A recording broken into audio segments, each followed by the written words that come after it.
우리는 지난 시간에 시편 126편 말씀을 보았습니다.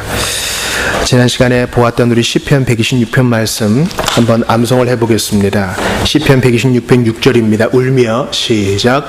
울며 씨를 뿌리러 나가는 자는 반드시 기쁨으로 그 곡식단을 가지고 돌아오리로다. 시편 126편 6절 말씀. 그 곡식단, 우리가 뿌린 것에 반드시 보상이 있다는 것입니다. 우는 것은 누구나 다 할 수 있죠. 그러나 일어나서 익숙한 우리 자리에서 박차고 일어나서 씨를 뿌리는 것, 이 씨는 하나님 말씀입니다. 말씀을 뿌리고 말씀을 살아내는 것은 성령님이 도와주시고 우리가 결단할 때 일어납니다. 씨를 안 뿌리면 아무것도 거둘 수 없어요. 하나님 찍는 것마다 다 맞게 해주세요 하고 좋은 성적을 기대할 수 없어요. 오십시오. 그리고 하나님을 찾으세요. 그리고 일어나 일하십시오. 그때 주님께서 그 곡식단, 우리가 뿌린 그 씨에 대한 곡식단을 허락해 주실 겁니다. 생각해 보세요. 내가 씨를 뿌리는 수고, 그것도 대단한 일이죠. 그러나 하나님이 더 많이 일하세요. 우리는 피곤하다, 먹고 잘 수 있지만 주님은 졸지도 않으시고 비 내려주시고 정확하게 햇빛 제공해 주시고 지력, 땅의 힘을 공급해 주시고 곤충들과 새들을 허락하시고 때로는 바람도 허락하시고 꽃이 피어 열매 맺게 하십니다. 하나님이 더 많이 일하셔요. 우리는 씨를 뿌릴 뿐이지만. 이스라엘의 농사법은요, 우리 벼농사처럼 이렇게 하나하나 다 이렇게 북돋는 게 아닙니다. 그냥 훌훌 뿌리는 거예요. 그러나 하나님이 일하셔요.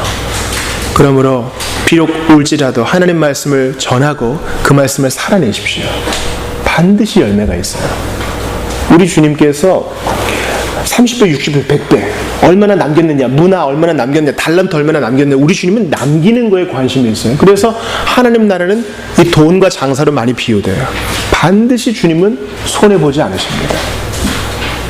우리가 믿음으로 하나님 말씀을 붙들고 전하고 살아낸다면 반드시 본전 이상의 것을 거두게 될 것입니다.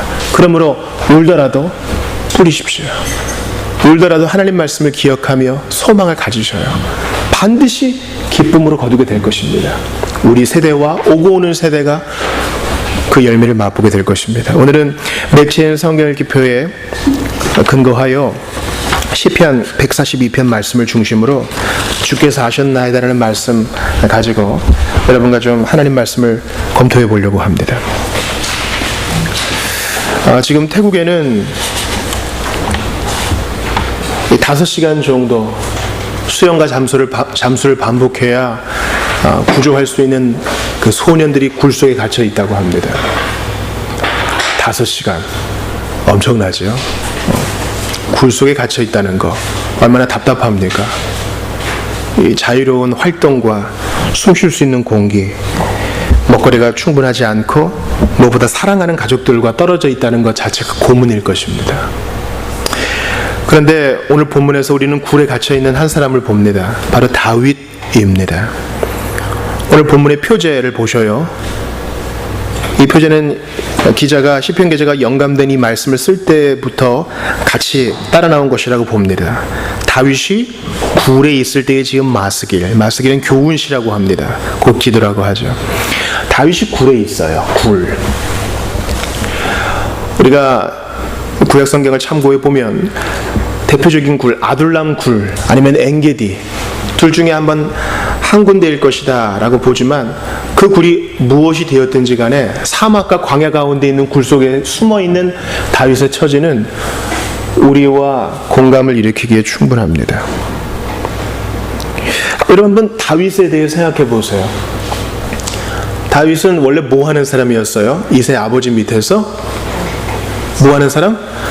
양을 치면서, 이게 양을 때리는 사람이 아니에요. 양을 퍽 이렇게 그런 치는 사람이 아니라 양을 돌보고 먹이고, 우리가 마치 소 키우듯이 싹싹싹 해가지고 염을 써가지고 먹이, 그런 게 아니라 물 있는 데로 가자, 풀 있는 데로 가자, 이렇게 집을 떠나서 며칠 만에 또 오는 그런 아들이라고요.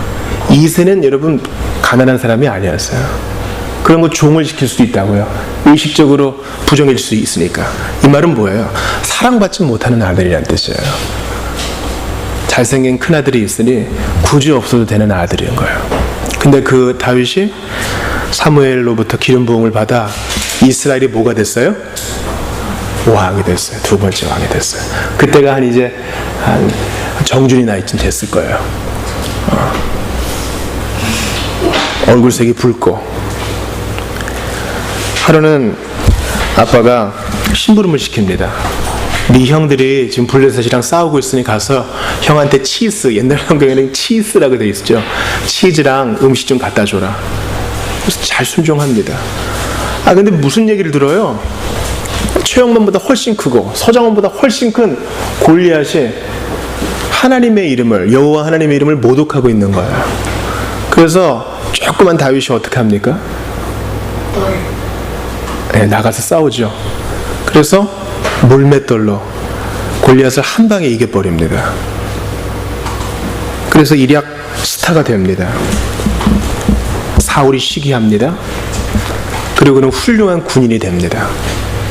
하나님이 함께 하시니까 블레셋 사람들의 포피 배워와 그럼 다 배워옵니다. 죽을 수밖에 없는 누가 봐도 불리한 전투에 가도 다 이겨냅니다. 그러니까 사람들이 인기를 한 몸에 얻고 사울의 질투를 한 몸에 받게 되지요.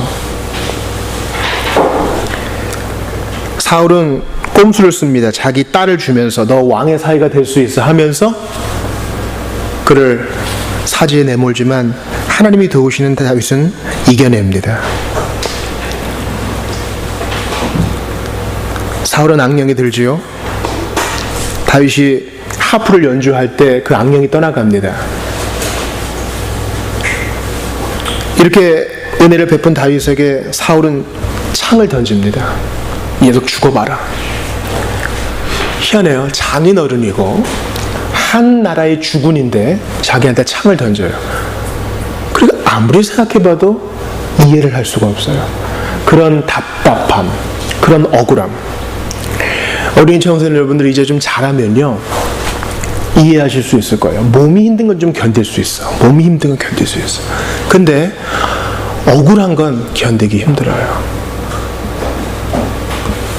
법적으로 해결해 보려고 했는데 법도 내 편을 안 들어줘. 누구 하나 내 손을 들어주지도 않고 내 속의 소리를 공감해 주지 않아요. 그래서 자살하는 사람도 생겨요.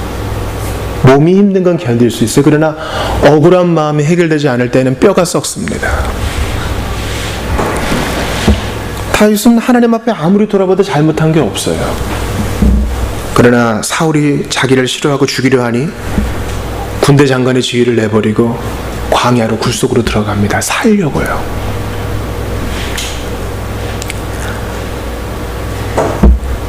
그는 한때 기름 부음 받은 왕으로서 주님과의 교제를 즐겼지만 지금은 외롭습니다. 자기의 친한 친구 요나단과도 떨어졌어요. 그리고 자기의 아내 미갈과도 떨어졌어요.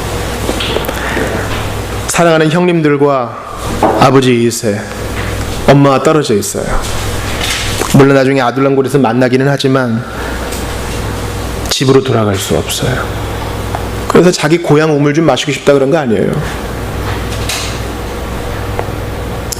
오늘 본문은 이러한 무기력과 외로움에 빠진 다윗의 고백이요 우리 모두의 고백이기도 합니다. 저는 오늘 본문에서 크게 이제 세 가지를 좀 보기 원해요. 첫 번째는 그가 부르짖었다라는 데 있어요. 오늘 본문 1절을 보세요.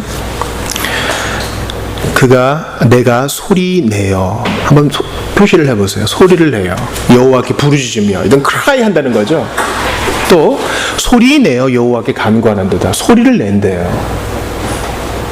또 2절도 보니까 내가 내 원통함을, 얼마나 원통하겠어요. 죄 없이 지금 쫓기고 있는데 잠이라도 편히 잘 수 있을까요? 그의 앞에 토로하며 내 구원을 그 앞에 진술하는도다. 또 5절도 보니까 여호와여 내가 주께 부르짖어 말하기를. 아무튼 이 발화, 소리를 낸다는 데 있어요. 여러분 생각해 보세요. 지금 쫓기고 있어요. 수백 명, 수천 명의 군인들이 사울을 도와가지고 막 다윗을 쫓고 있다고요. 그리고 그 주변 마을 사람들도 이렇게 보다가 다윗이에요. 자꾸 자꾸 일러 바치고 사는 게 아니죠. 여러분, 집에 가는데 누가 내 뒤를 밟고 있어요. 얼마나 오싹해요? 내 집에서 편하게 내 집에서 보고 있는데 누가 창문으로 날 지켜보고 있어. 좋은 기분은 아닐 거예요. 다윗이 지금 이렇게 쫓기고 있어요. 그런데 이것에 대한 해결책으로 소리를 내어 토로하는 것으로 삼고 있다는 것입니다. 근데 생각해 보세요. 지금 어디에 있다고요? 어느 속에 있다고요? 굴 속에 있다고요. 여러분, 굴 한번 구경 가보셨어요? 굴에서 소리 내면 야 소리가 울리고 바깥으로 퍼지죠. 쫓기고 있는 사람이 굴 속에서 소리를 낸다, 부르짖는다, 이건 그렇게 쉬운 일이 아닐 거예요. 들킬 수도 있고 죽을 수도 있어요. 근데 어떻게 해요? 아빠한테도 엄마한테도 친구한테도 아내한테도 말할 수 없어 하나님께 말하는 이런 상황인 거예요.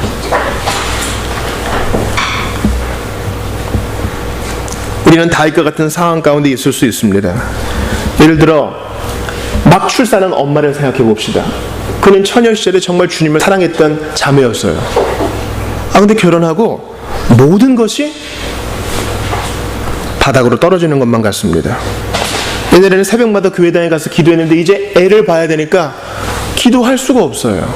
익숙한 내 자리, 앞열 두 번째에서 가운데 자리가 내 자리였는데 거기서 기도가 잘 됐는데 기도할 수가 없어. 교회에 갈 수 없어. 애가 그냥 1시간 다니고 깨니까. 남편은 아는지 모르는지 드르렁드르렁 잡니다. 그리고 해 뜨기 전에 나가서 해지면 들어옵니다. 누구도 도와주지 않아요. 친정엄마도 아프대요. 내가 지금 애를 보기엔 너무 아프다. 자기 혼자 그 짐을 다 짊어져야 돼요. 다윗과 같은 상황입니다. 게다가 남편의 사업이 잘 풀리지 않아 경제적인 압박감도 있습니다. 태어난 아기는 심장에 지금 문제가 있어서 계속 고정적으로 병원 가서 치료를 받아야 돼요. 앞뒤 좌우로 쌓여 있습니다. 어느 날 친정아빠한테 연락이 왔는데 무슨 덩어리가 잡히는 것 같다 보니까 암사기예요. 내 애 돌보는 거 하나만도 쉬운 일이 아닌데 앞뒤 좌우 공중까지 다 막힌 것 같아요. 다윗의 상황과 똑같은 겁니다. 그때 해결책은 바로 소리 내어 부르짖는다는 것입니다. 소리 내어 간구한다는 것입니다. 근데 굴속이라 마음껏 소리 낼 수 없어요. 마음껏 울지도 못해요. 내가 울면 아기가 깨. 내가 굴속에서 너무 소리 지르면 사울이 알아채고 누가 굴속으로 달려 들어와. 그러면 도망갈 곳이 없어요. 죽겠지. 그러니까 오늘 본문에 부르짖는다라는 말은 있는 힘껏 소리친다는 뜻이 아닐 수도 있어요. 마음속으로라도 부르짖을 수 있어요. 여러분, 우리가 일터에 있으면서 기도할 때만큼 편하게 부르짖지 못할 때가 있잖아요. 그럴 때 속으로 부르짖지 않습니까? 하나님 살려달라고, 하나님 나 좀 도와달라고, 주님 왜 이러시냐고 부르짖을 수 있지 않아요? 그런 거예요. 소리를 크게 내든 소리를 작게 내든 우리는 하나님께 부르짖어야 돼요. 남편을 붙들고 아내를 붙들고 아픈 엄마 아빠를 붙들고 안 되는 일을 붙들고 아무리 소리 내어보세요. 자세한 얘기는 만나서 하자. 뜨거워진 전화기를 끊고 나서 아무리 사람에게 부르짖은 것이 소용없다는 것을 우리 알게 돼요. 그 사람은 그저 들어줄 뿐이지. 여러분, 사람과 사람이 만날 때 제가 요즘 조금 알겠어요. 사람은요, 다른 사람 얘기 잘 안 들어요. 내 얘기하기 바빠.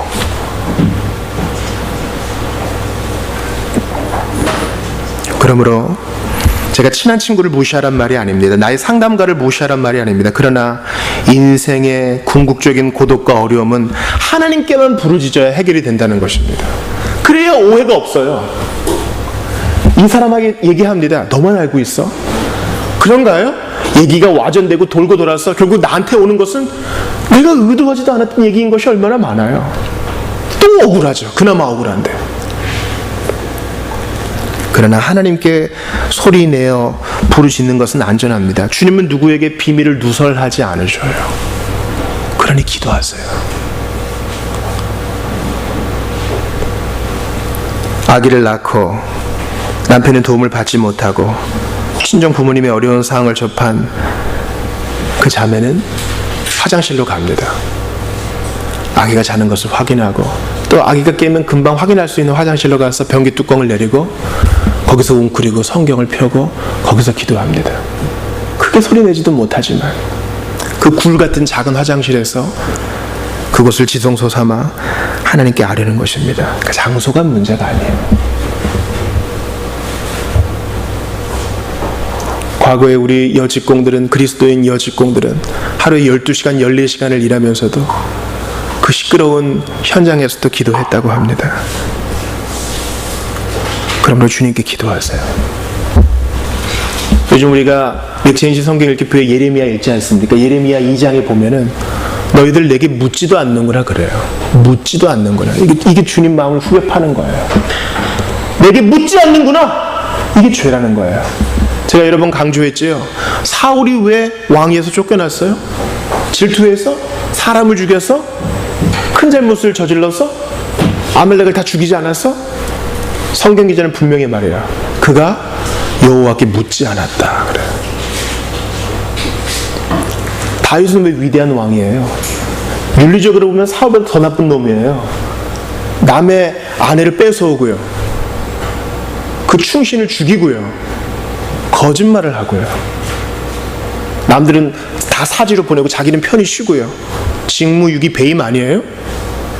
그러나 다윗의 위대함 바로 물어봄에 있어요. 할까요 말까요? 주께 부르짖는 데 있어요. 그러면 여러분 이 여름에 기도하셔야 돼요. 워터파크 가서 신나게 노는 것도 좋아요. 그러나 나만의 은밀한 장소에서 내 산책길일 수도 있어요. 내가 출퇴근하는 길일 수도 있어요. 나 혼자 화장실에 웅크리고 있는 그 시간일 수도 있어요. 하나님께 부르짖어야 돼요. 이게 여러분께 줄 수 있는 저의 유언과도 같은 당부의 말씀입니다. 하나님께 기도하는 자는 반드시 응답을 받습니다. 주님은 우리의 통곡을 들으십니다. 두 번째 여러분과 나누고 싶은 것은 하나님이 아신다는 거예요. 4절을 한번 같이 읽어볼게요. 4절 크게 읽어볼게요. 시작. 오른쪽을 살펴보소서. 나를 아는 이도 없고 나의 피난처도 없고 내 영혼을 돌보는 이도 없나이다. 이 오른쪽이란 말은 예수 그리스도께서 성부의 오른쪽에 앉으셨다는 말을 기억하면 좋아요. 보좌가 3개 있다는 말이 아닙니다. 바로 힘의 근원, 중요한 자리란 뜻이에요. 나를 이 위급한 때에 도와줄 사람이 아무도 없습니다. 기대할 언덕이 하나도 없네요. 주님, 이것입니다. 한 나라의 왕이 나를 대적하는데, 여러분 경찰서 앞에 이렇게 게시판이 있죠? 거기에 우리 사진이 떡 붙어 있다고 생각해 보세요. 잡으면 5억. 다 하나 잡지 않겠어요? 공영방송마다 이 사람을 찾습니다. 이렇게 나오면 영혼이 쪼그라들지 않겠습니까? 게다가 나는 억울한데 어디로 도망가겠어요? 근데 보세요. 오른쪽을 살펴보소서. 나를 아는 이도 없고 나의 피난처도 없고 내 영혼을 돌보는 이도 없나이다. 그러나 바로 윗절을 보세요. 3절을 읽을 테니 보십시오. 내 영이 내 속에서 상할 때에도 주께서 내 길을 아셨나이다. 이게 암송선고예요. 주님이 아시니 괜찮아요. 주님이 아시니. 여기서 아신다는 말은 히브리어로 야다란 뜻이야. 야다는 신랑과 신부가, 남편과 아내가 서로를 속속들이 알듯이 인격적으로 주님이 우리를 아신다는 거예요. 그죠? 우리가 유명 인사, 우리가 블랙핑크를 알죠. 그러나 블랙핑크는 우리를 모르죠. 그런 아는 게 아니에요. 주님이 우리 속을 보시고 우리를 만들었기 때문에 우리를 더 잘 아세요. 우리 가끔 부모님이 우리한테 그런 얘기 하시죠. 야, 네가 무슨 생각하는지 난 알아. 내가 네 속에 들어가 있다, 이놈아. 그러시죠. 주님은 더 깊이 아셔요. 하나님이 아시기 때문에 괜찮아요. 그저 버려진 존재가 아니에요. 여러분, 우리 지구를 생각해 보세요. 공중에 떠 있잖아요. 지구는 점점 팽창하고 있다, 우주는 점점 팽창하고 있다면서요. 그 팽창하는 우주 가운데 지구는 떠 있어요. 조금만 가까이 가도 너무 뜨거워 못 살 것이고, 태양에 조금만 태양으로부터 멀어져도 추워서 못 살 거예요. 하나님이 우리가 사는 이 땅을 아셔요. 돌본다고요. 그리고 그 땅에 사는 먼지와 같고 점과 같은 우리를 아셔요. 우리 관심 받는 사람이에요. 하나님이 아셔요. 제가 신학교를 다닐 때 신학교가 학내 사태에, 한 대형교회가 개입하여 학내 사태에 접어든 적이 있습니다. 그때 총장님 그런 말씀하셨어요. 그때 저희 학교가 양평에 있었거든요. 지금은 지하철이 생겨서 아신역이에요. 아세아연합 신학대회에 제가 다녔는데요. 아세아연합 신학대학교를 아신대라 그래요. 아신대. 총장님이 저희를 위로해요. 여러분 걱정 마세요. 하나님이 우리를 아신대. 이게 너무 썰렁한데 이게 분위기는 되게 엄숙하고 서로 막 싸우고 이런 때 하나님이 아신다니까 그게 우리한테 위로가 되는 거예요. 여러분 주님 앞에 소리를 높이십시오. 하나님이 아시는 것 때문에 담력을 가지세요. 깡을 가지세요. 다른 사람 앞에서 내가 옳음을 강조하며 소리 지르지 말고 하나님 앞에서 소리를 지르십시오.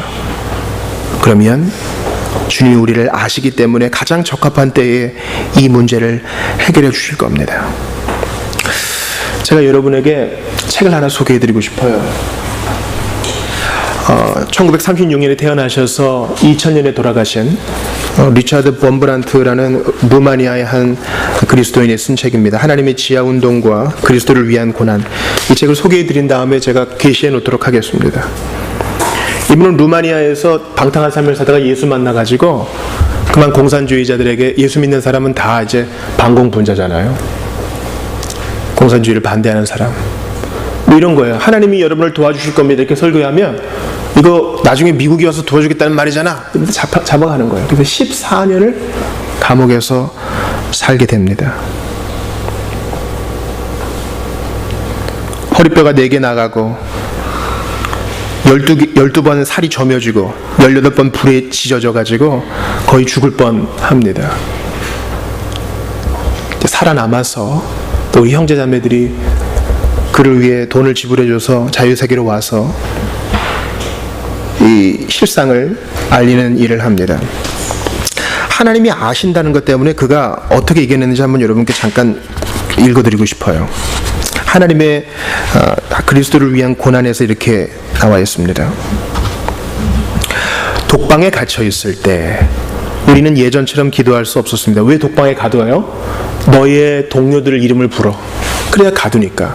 공산주의에서는 종교는 인민의 뭐라 그래요? 아편이라 그러잖아요.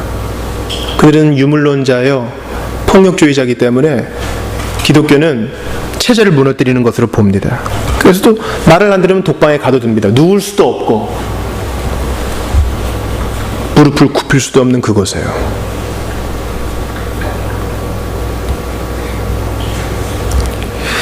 우리는 상상할 수 없을 정도로 굶주려 있었습니다. 바보처럼 행동할 때까지 강제로 약에 취해야만 했습니다. 감옥에서 무려 50파운드의 쇠사슬에 발이 묶인 채 빨갛게 달구어진 쇠꼬챙이로 고문받으면서 또한 목구멍으로 강제로 소금을 집어넣고서는 물도 못 먹고 굶주리고 채찍질 당하고 추위로 고통받으면서도 공산주의자들을 위해 열정적으로 기도했습니다. 바보처럼 행동할 때까지 강제로 약에 취해야만 했습니다. 이 마약 같은 것으로 회유하는 거죠. 마치 해골처럼 허약했습니다. 주기도문조차 우리에겐 너무 길었습니다. 여러분 이거 이해가 되세요? 너무 힘들면 기도할 기운이 없어요. 예수님이 십자가에서 시편 말씀을 다 인용하지 못하시고 일부만 하신 이유는 그만큼 죽음에 임박하셨다는 거예요. 기도할 수 있을 만큼 집중할 수도 없었습니다. 100년도 되기 전에 이런 일들이 이 땅에 있었습니다. 오로지 내가 할 수 있었던 기도는 예수님 사랑합니다를 반복하는 것뿐이었습니다. 예수님 사랑합니다. 우리가 요리문답 때 배우잖아요. 기도는 먼저 하나님께 영광을 돌리고 우리의 죄를 회개하고 하나님께 간청한 이후에 그리스도 이름으로 기도하는 것을 배우는데 예수님 사랑합니다는 그 기도 형식이 안 맞잖아요. 이 기도 하나님이 안 받으실까요? 천만의 말씀. 주님이 아십니다. 우리가 입을 뗄 수조차 없이 힘든 상황을 주님이 아셔요. 그렇기 때문에 때로는 기도의 자리에 앉았어도 한숨만 쉬어도 주님이 다 들으셔요. 성도의 눈물과 한숨을 주님이 보관하셔서 마침내 응답하시는 것입니다. 저는 이 감옥에 갇혔던 루마니아와 동유럽의 그리스도인들의 삶의 태도에서 큰 위로를 받았습니다. 일주일에 빵 1개를 받는데요. 그 빵을 아껴서 일주일을 먹어야 돼요.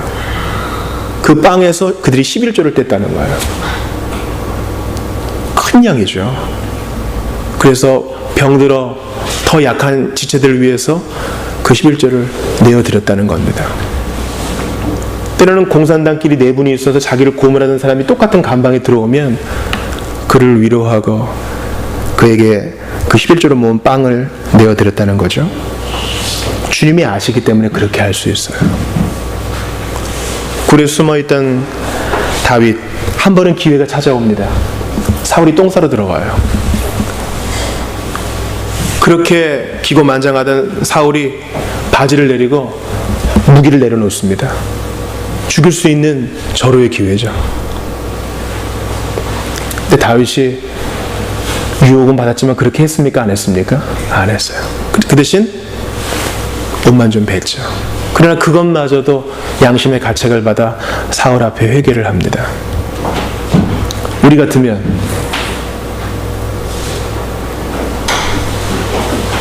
바로 뒤에서 공격할 수도 있었을 텐데 그가 왜 그랬을까요? 주님이 아시기 때문에, 주님이 보시기 때문에, 우리가 주님의 코앞에 있기 때문에 그렇게 하는 것입니다. 그러므로 할 수 있는 게 아무것도 없을 때 기도하십시오. 주님이 아십니다.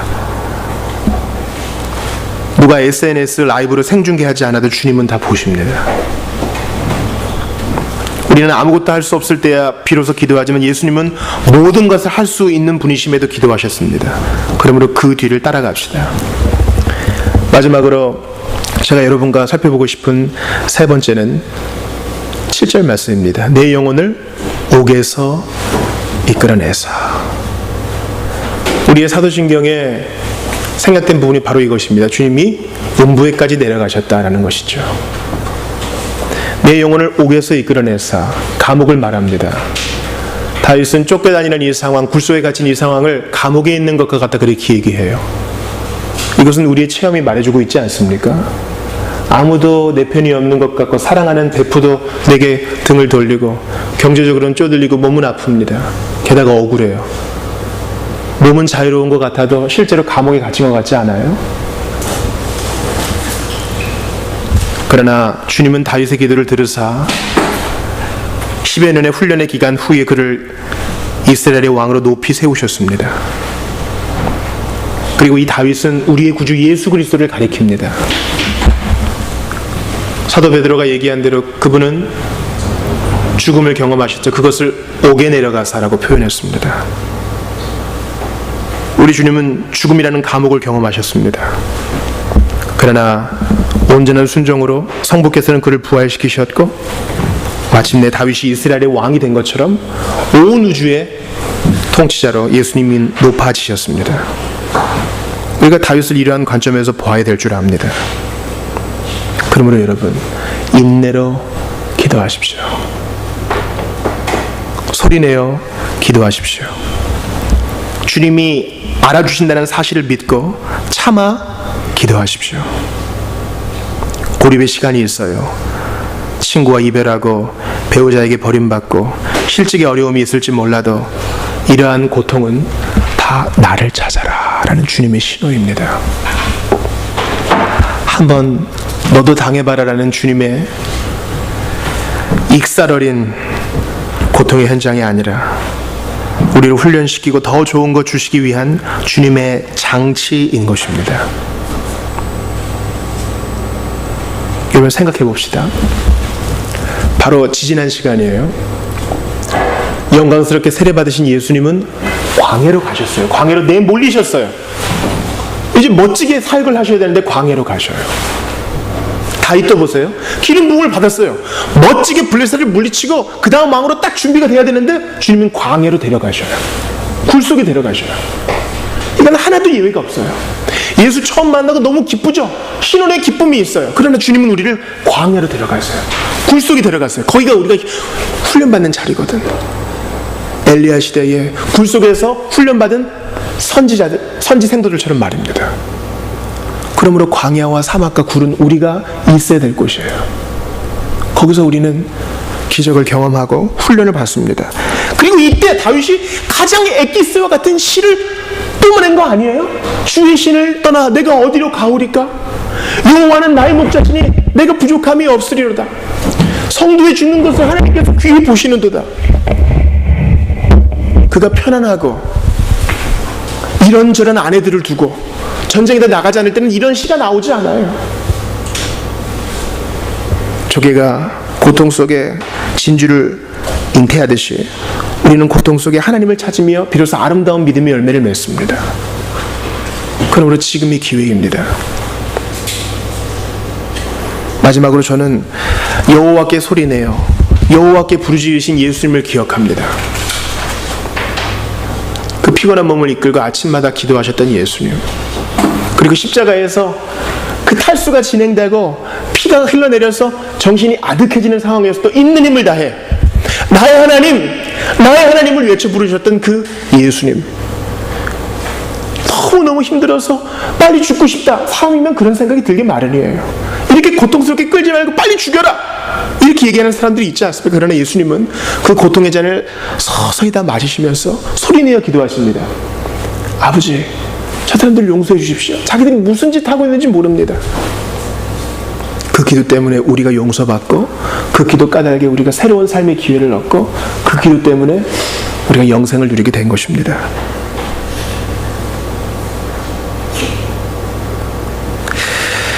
사랑하는 여러분, 저는 이 시간 설교를 마무리하며 여러분과 206장을 한번 같이 부르고 싶습니다. 206장에 보면 기도하는 시간, 고통 가운데 엎드리는 이 시간 속에 하나님께서 복을 주시고 만나주신다는 고백이 나와요. 우리 이 찬송을 한번 음미하며 부르시고 조용히 기도할 수 있기를 바랍니다. 고통 가운데 기도하셨던 예수님을 생각하면서요, 십자가에서 소리 높여 기도하시던 예수님을 생각하면서 같이 찬양합시다. 기도하는 이 시간 주께 무릎 꿇고 우리 구세주 앞에 다 나옵니다. 믿음으로 나가면 주가 보살피사 크신 은사를 주네. 거기 기쁨 있네. 기도 시간에 복을 주시네. 고난 내 마음속에 기쁨 충만하네. 기도하는 이 시간 주가 곁에 오사 인자하신 얼굴로 귀 기울이네. 우리 자신 버리고 그 발 아래 굴며 크신 은사를 주네. 거기 기쁨 있네. 기도 시간에 복을 주시네. 고난 내 마음속에 기쁨 충만. 기도하는 이 시간, 기도하는 이 시간 주께 엎드려 은밀하게 구할 때 꼭 응답하네. 잘못된 것 아뢰며 지금이 여기사 크신 은사를 주네. 거기 기쁨. 아멘. 기도 시간에 복을 주시네. 고난 내 마음속에 기쁨 충만. 4절입니다. 기도하는 이 시간, 기도하는 이 시간 주를 의지하고 크신 은혜 받으리라. 의지하는 마음에 근심 사라지리. 크신 은사를 주네. 거기 기쁨인데 기도 시간에 복을 주시네. 공손한 내 마음속에 기쁨 충만하네. 우리 한번 같이 기도합시다.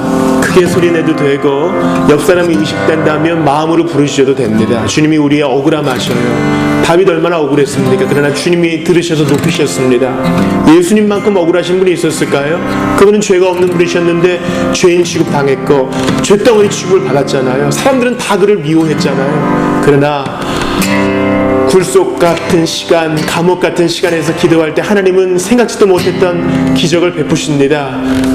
다윗처럼 예수님처럼 기도의 자리로 나아가게 하옵소서. 한번 같이 본 말씀 붙들고 기도합시다. 하나님께 감사합니다.